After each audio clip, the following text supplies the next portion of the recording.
করতে চলেছি।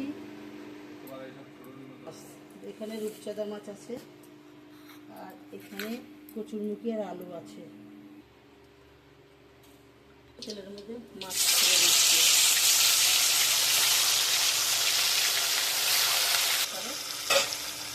এটা হয়ে গেছে, মাছ ভাজা তুলে দিচ্ছে। দিয়ে দিচ্ছি একটা শুকনো লঙ্কা, তেজপাতা, কাঁচা জিরে, একটা টমেটো, একটা পেঁয়াজ, আর কটা কাঁচা জিরে, কাঁচা ধনিয়া আর আদা গ্রেট করে নিয়েছি।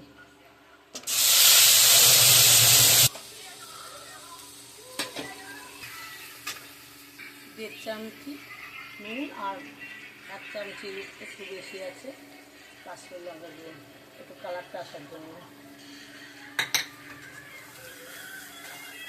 তেল ছেড়িয়েছে, আমি মশলার মধ্যে কটা ধনে পাতা দিয়ে দিচ্ছি কুচানো।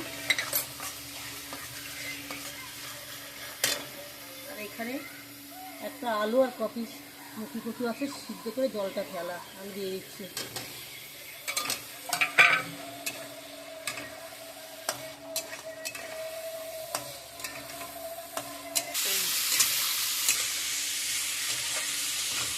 জল দিয়ে দিচ্ছি, লঙ্কা 5 পিস দিয়ে দিলাম। দিয়ে এবার আমি 5-7 মিনিটের জন্য চাপা দিচ্ছি। সে চাপাটা আমি তুলে দিচ্ছি।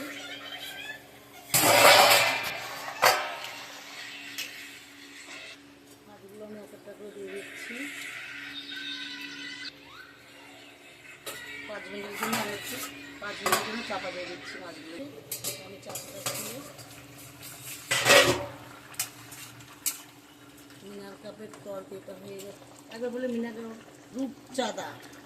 রূপচাঁদা মাছ আমার রান্না হয়ে গেছে। এবার আমি কটা ধনে পাতা ছড়িয়ে দিচ্ছি, দিয়ে এবার নামিয়ে দেবো। মিনার কাপ আমার রান্না হয়ে রূপচাঁদা, ভুল হয়ে গেছে, রূপচাঁদা মাছ।